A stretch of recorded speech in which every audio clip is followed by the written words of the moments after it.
What if I told you the single best player on a football team, a guy who is a lock for the Hall of Fame, a guy who is the only reason that team is even remotely competitive, was being actively pushed out the door by his own head coach? What if I told you that head coach was willing to implode the entire franchise, lose the locker room, and alienate the entire fan base, all to protect his handpicked failing quarterback? You'd say that's insane, right? You'd say that's franchise malpractice. You'd say that could never happen in the modern NFL.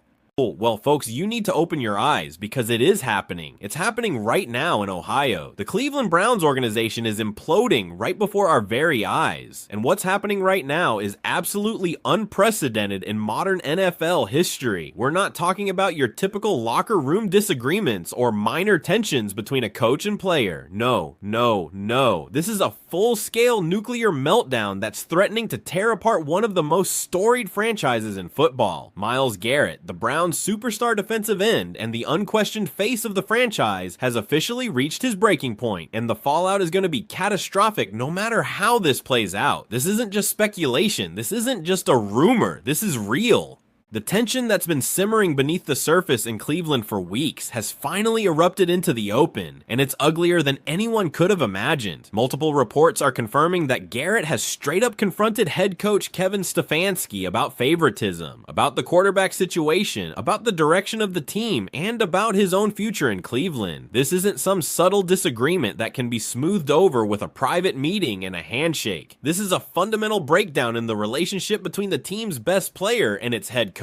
This is a mutiny, and the entire NFL is watching to see how it resolves. But here's where things get absolutely wild. While all this internal chaos is unfolding, multiple teams around the league are circling like sharks who just smelled blood in the water. The Philadelphia Eagles are reportedly going all in on a potential blockbuster trade for Garrett. The New England Patriots are clearing cap space and crunching numbers to make a deal happen. Other contenders who see an opportunity to land one of the most dominant defensive players in football are making calls and putting together offers. This isn't speculation or rumor mongering anymore. This is real. This is happening, and the Browns are staring down the barrel of potentially the worst decision in franchise history.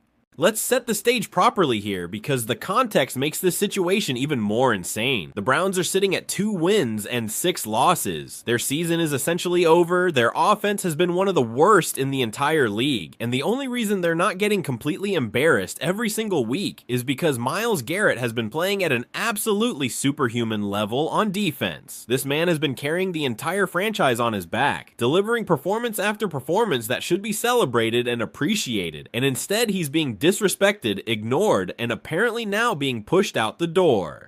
This all boiled over after the Browns' humiliating loss to the New England Patriots. Garrett didn't hold anything back in his post-game press conference. The frustration that had been building for weeks, maybe even months, finally spilled out in full view of the cameras and reporters. He was asked about the team's struggles, about the constant losing, about what it's like to put everything he has into every single snap, only to watch the offense completely collapse week after week. His answer was raw, honest, and absolutely devastating for anyone who cares about the Cleveland Browns. He talked about being frustrated, about wanting to win so badly that it hurts, about hating the feeling of inevitability that comes with knowing your team is going to lose no matter how well you personally perform. You could see it in his eyes. This wasn't a guy just saying the lines. This was a man whose soul was being crushed by the incompetence surrounding him. Garrett made it crystal clear that he wants to be part of the solution. He said he doesn't care what the score is or how much time is left on the clock. If there's any chance to win, he wants to be out there fighting for it. He talked about hating situations where you can see the loss coming but can't do anything to stop it. Those words hit hard because they came from a place of genuine pain and frustration. This is a man who has given everything to this franchise, who has been the one consistent bright spot during years of dysfunction and disappointment, and he's watching it all fall apart despite his best efforts. He's putting up Defensive Player of the Year numbers on a team that can't even score 14 points. But here's what makes this situation go from bad to absolutely catastrophic. This is the moment the match hit the gasoline.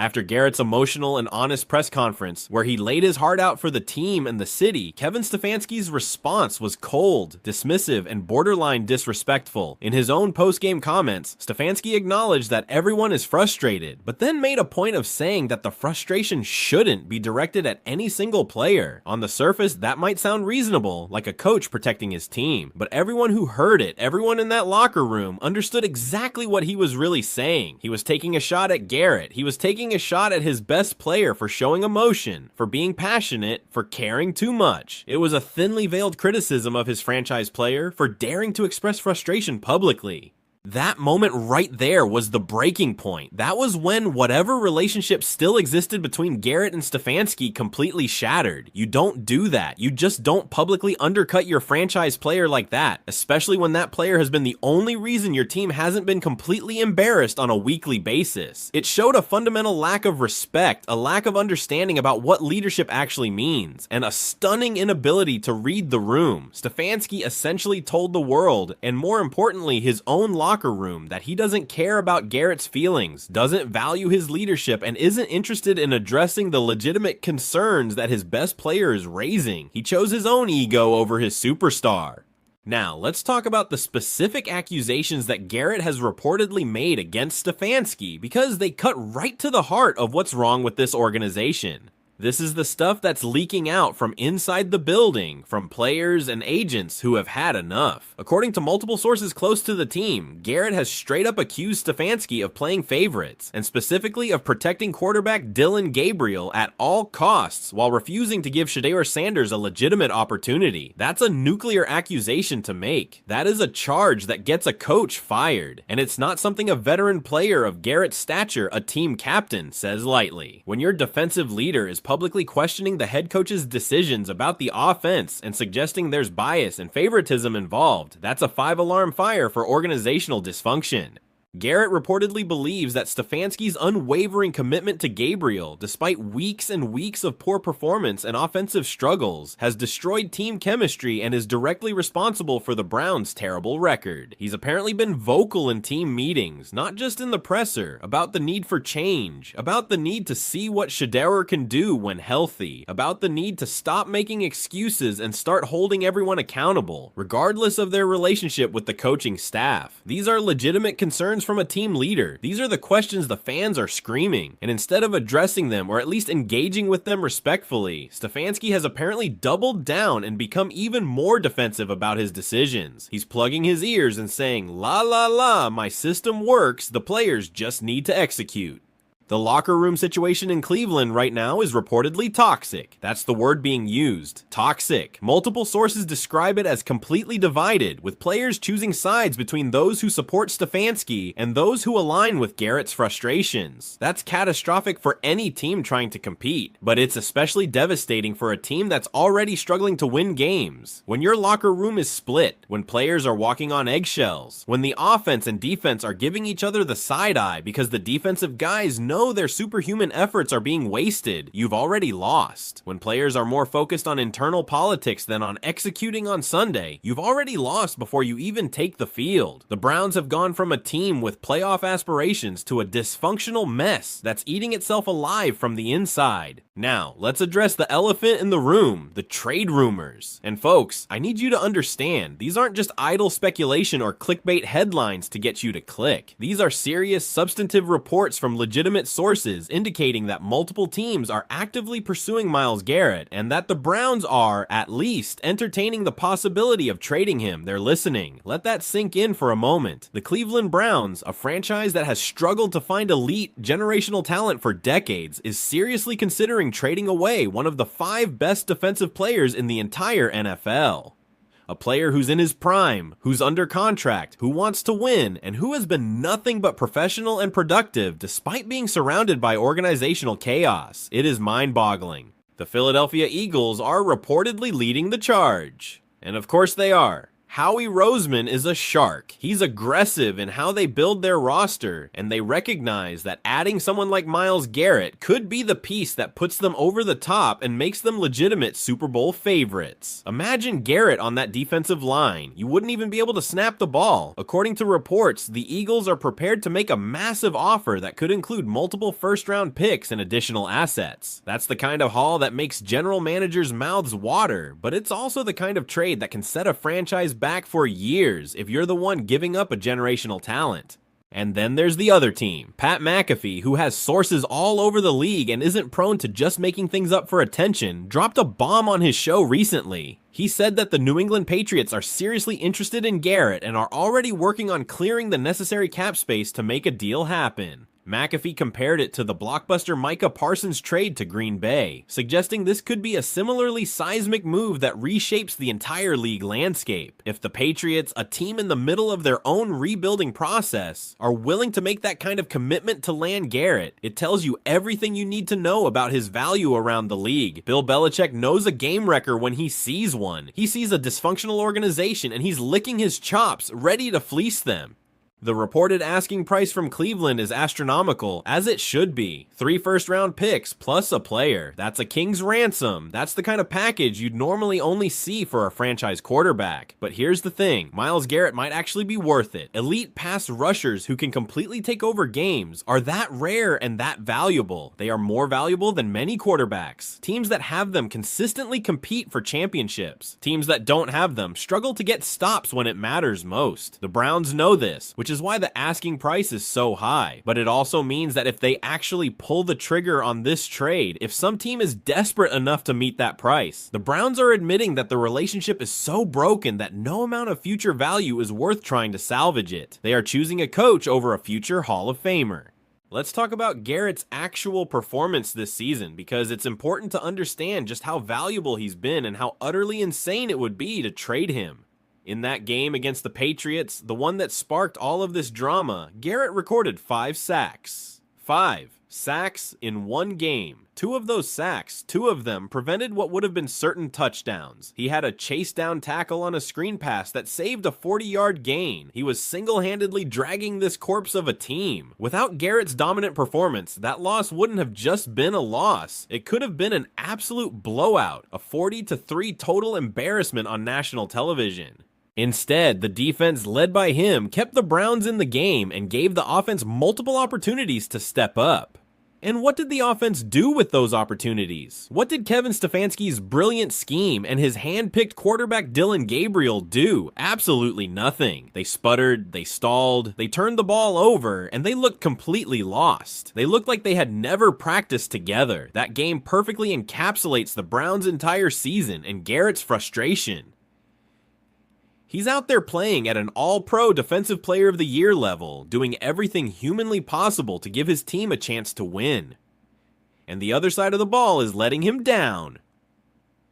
Over and over and over again. How many times can you watch that happen before you start questioning whether it's worth it anymore? How many times can you pour your heart and soul into performances that go to waste because other parts of the organization aren't holding up their end of the bargain? Garrett has reached that breaking point, and nobody can blame him. What makes this even more frustrating for Garrett is the Dillon Gabriel situation. Let's be blunt, Gabriel has been mediocre at best as the Browns' starting quarterback. He's missed wide open throws. He's failed to move the offense consistently. He's turned the ball over in crucial situations. He's shown very little that would suggest he's the long-term answer at the position. He looks scared in the pocket, and yet Stefanski continues to ride or die with him, refusing to make a change, even when it's painfully obvious to every person in the stadium and everyone watching at home that something needs to be different. Meanwhile, ShedeurSanders, who has legitimate talent and upside, sits on the sideline dealing with a back injury that may or may not be as serious as the team is making it out to be.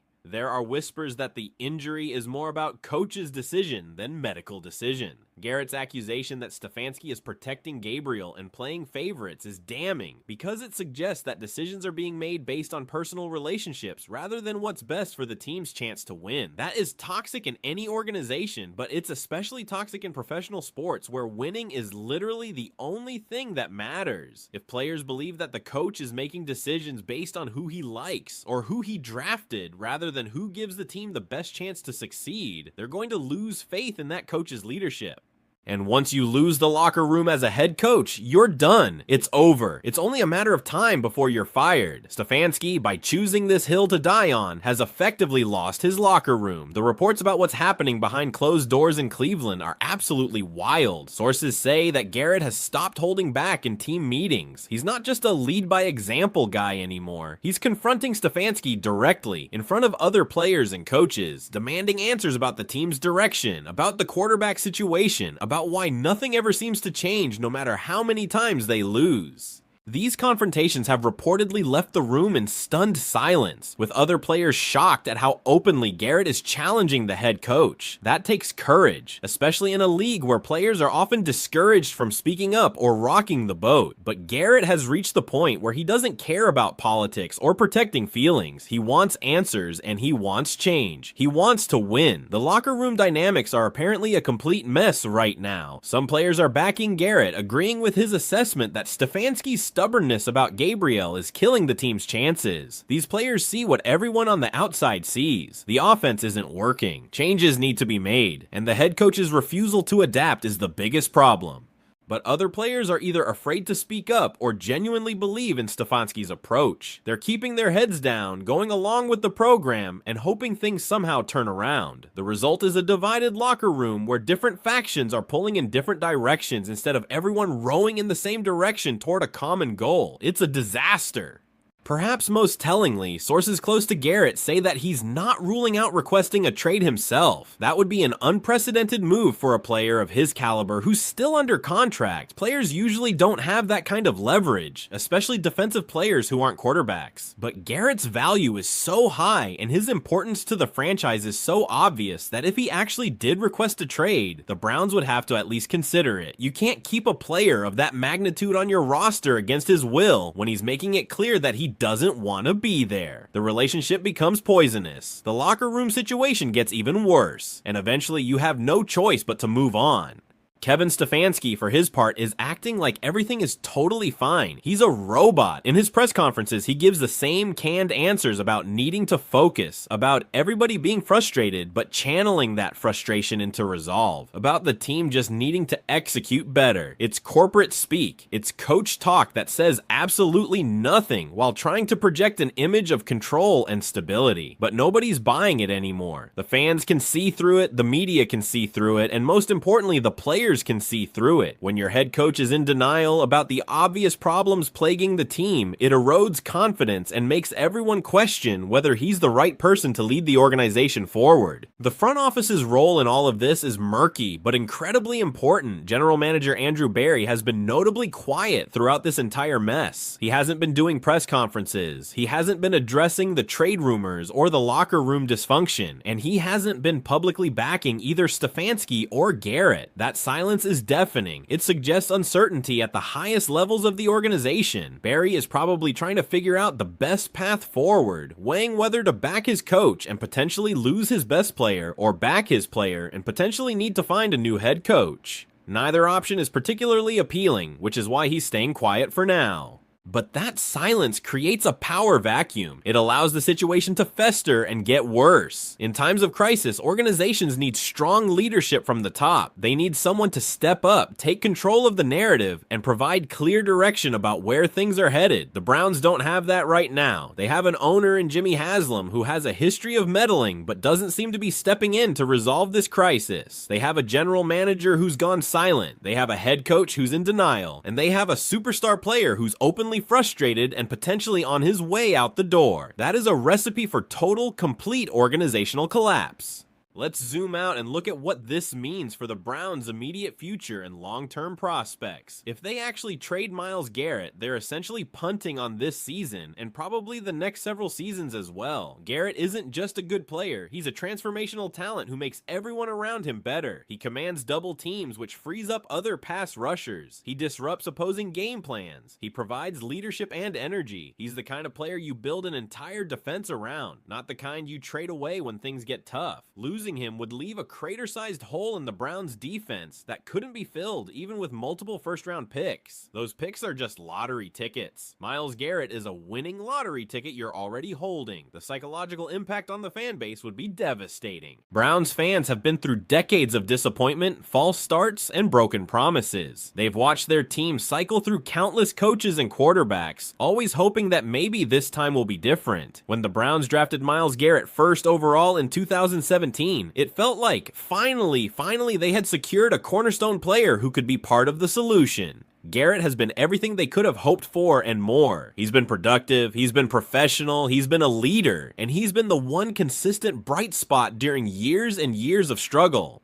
Trading him away would be a betrayal of the fan base's loyalty and patience. It would signal that the organization values a coach's ego and control over actually trying to win football games. The reaction from Browns fans has been predictable and totally justified. Social media has exploded with hashtags like Free Myles Garrett and Fire Stefanski trending in Cleveland and beyond. Fans are organizing protests, calling into radio shows, writing angry letters to the front office, and making it abundantly clear that they do not support trading their best player. They understand what many people in the organization apparently don't. You don't get better by trading away elite talent in their prime. You get better by surrounding that elite talent with better players and better coaching. The Browns have it completely backward, and the fans can see it even if ownership and management cannot.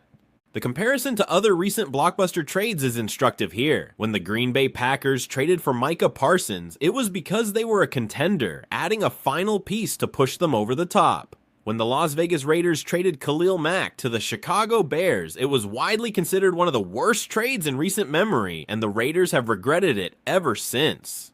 Elite pass rushers are too valuable to give up unless you're getting an absolutely unprecedented return. And even then, it's questionable whether it's worth it. The Browns would be making the same mistake the Raiders made, sacrificing present competitiveness for future assets that may or may not pan out.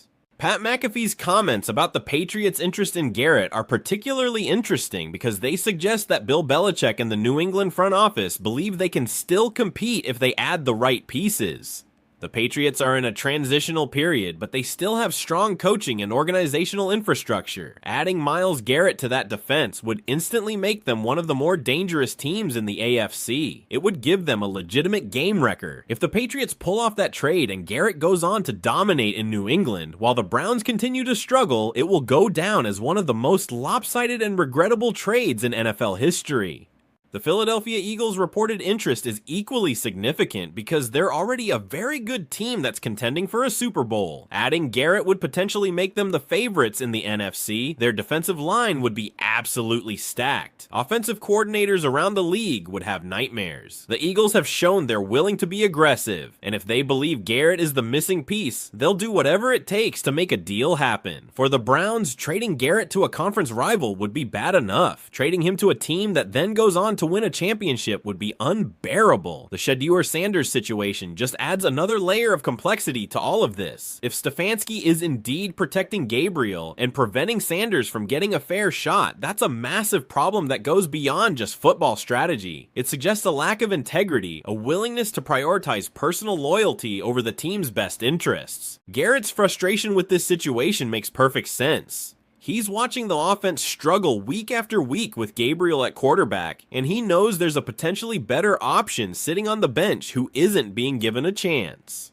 From Garrett's perspective, Stefanski's stubbornness is directly contributing to the team's losses, which means all of Garrett's effort on the defensive side is being wasted. That's infuriating. The reports about Stefanski actively trying to push Garrett out are the most disturbing part. If true, that would represent a stunning betrayal and a catastrophic failure of leadership. Why would a head coach want to get rid of his best player? The only explanation that makes sense is that Stefanski feels threatened by Garrett's leadership and influence in the locker room. Maybe he's worried that Garrett is undermining his authority. But here's the thing, if players are losing faith in Stefanski, it's because of Stefanski's decisions and leadership failures, not because Garrett is some kind of malicious influence. Garrett is simply speaking truth to power, and Stefanski apparently can't handle it. The price tag that Cleveland is reportedly demanding for Garrett, 3 first-round picks plus a player, tells you everything you need to know about his value, but it also reveals the organization's mindset. They're putting Garrett on the trade block with a price so high that they probably don't expect anyone to meet it. That allows them to tell fans and media that they explored options, but couldn't find a fair deal. It's a public relations strategy designed to deflect criticism while actually hoping the problem resolves itself. But problems like this don't resolve themselves. They fester. They get worse until someone finally makes a decision. Looking ahead to what happens next, there are really only a few possible scenarios. First, the Browns could recognize the mistake they're making, recommit to Garrett, fire Stefanski, or at the very least force him to make changes, like benching Gabriel, and try to salvage the relationship. That would be the smart move, but it would require humility and accountability from ownership and management, which hasn't exactly been their strong suit historically. Second, they could actually trade Garrett. They could pull the trigger, get a massive haul of picks and players, and embark on yet another rebuild. That would be devastating in the short term, but could potentially work out if they nail all those draft picks, which is a huge if given this organization's track record. It's the coward's way out.